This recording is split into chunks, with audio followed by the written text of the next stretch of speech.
Hey, it's Sleep Alive, and this time we are talking Hasselblad. No, we're not talking about the OnePlus Hasselblad.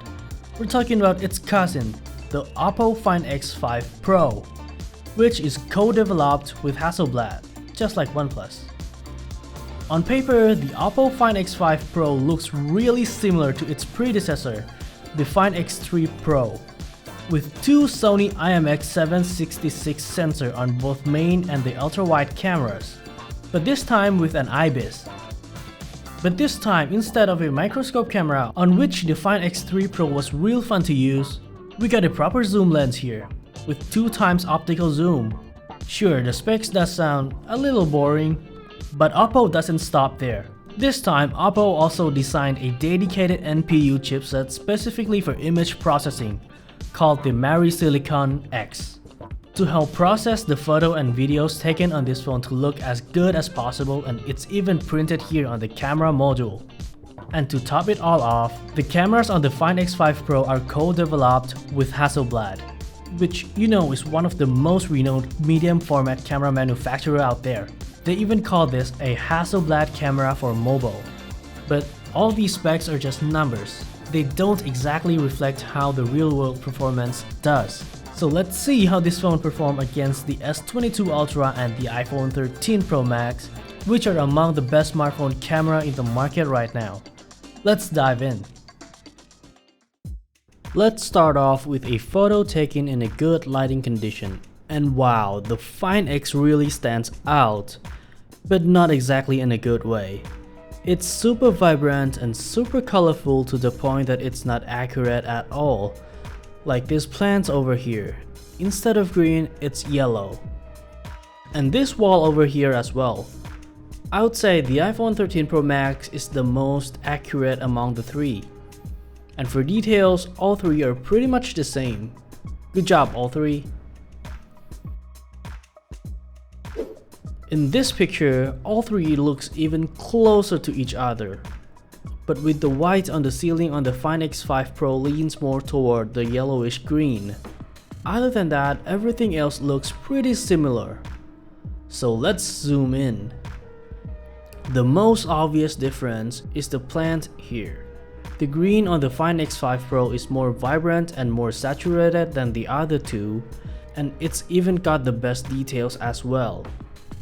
The S22 Ultra looks a little smudged, while the iPhone 13 Pro Max looks kinda good. There are noises everywhere. And if we move here, the difference is even more obvious. The 13 Pro Max has even more noise, and the S22 being more smudged. And take a closer look at the label here. The text on the Find X5 Pro is the most readable.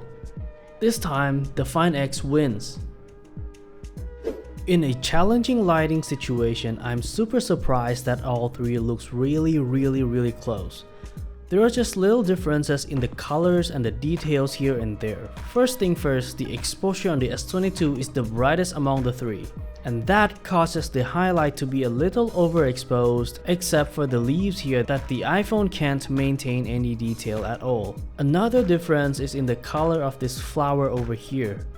The one on the Find X is more saturated and has a bit more contrast when compared to the two. And for details, I think the Find X5 Pro came out the best, followed by the 13 Pro Max and the S22 Ultra. In low light, the sky on the Find X5 Pro is the darkest amongst the three, and it's the most contrasty as well. And as we zoom in, the first thing that struck me is the messiness of the building on the S22 and the Find X5 Pro.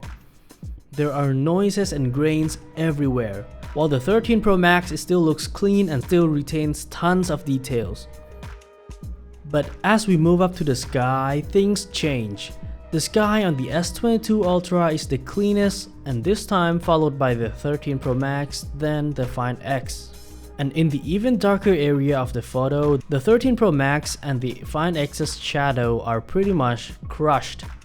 I feel like they know that the details around this area would be so bad, so they decide to cover it up just by crushing the shadow. Which I'm not sure if it's a good thing, because on the S22, while there are still some details to be seen, they are super soft and mushy. This is because the S22 Ultra is still trying to let you see the details in this super challenging situation. But this is all it could do. Maybe crushing the shadow looks better. What do you think? Comments down below. For zooming, it's no surprise that the S22 Ultra came out on top.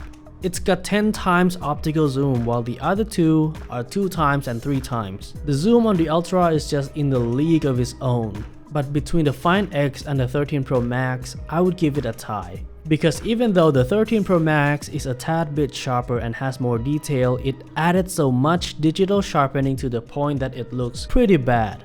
There are noise and grains everywhere.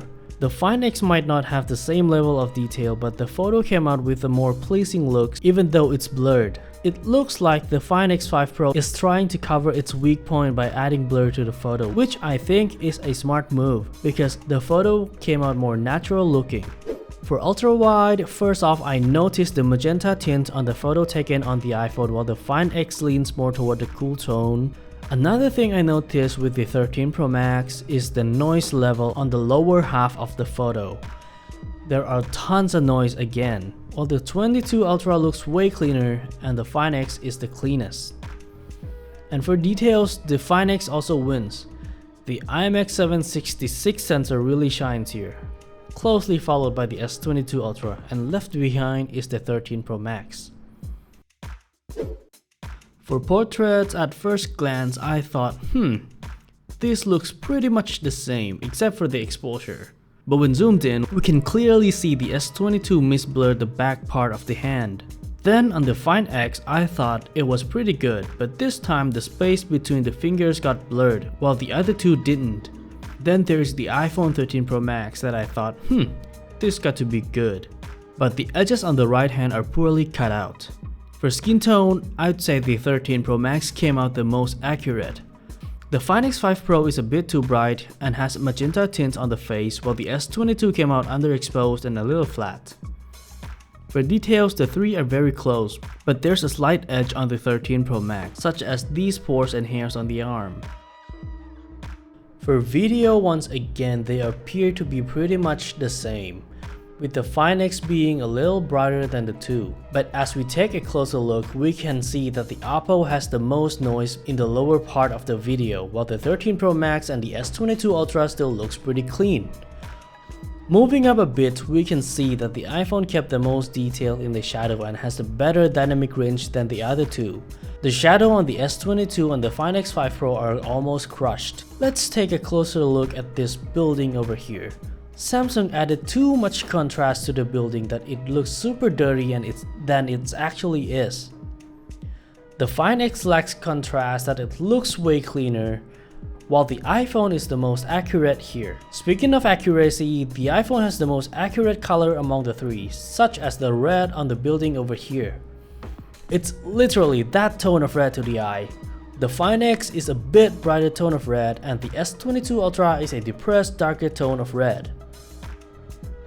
And for video stabilization, while walking, the three came out equally good. All shakes and movements are well stabilized.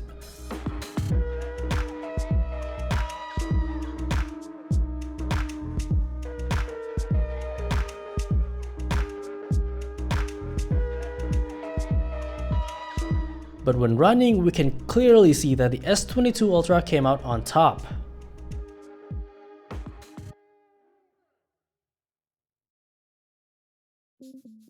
So that's about it. What do you think about the three? For me, personally, I still prefer the S22 Ultra over the Find X5 Pro or the 13 Pro Max for taking photos. Because of the overall look, it sure looks processed, but it looks good right off the camera. Plus that super zoom capability. Taking photos at 3 to 10 times is real fun. You should try it sometime. But for videos, I'll take the iPhone 13 Pro Max any day. The iPhone just looks better and more natural. But don't get me wrong, the Oppo Find X5 Pro is good in its own way. But I felt like the S22 Ultra and iPhone 13 Pro Max are more suitable phones for me. Plus, I've never been a fan of Color OS. But what about you? What are your thoughts on these three? Leave your thoughts down below and like if you like this video, sub if you want to see more of these contents in the future. See you guys next time, stay safe.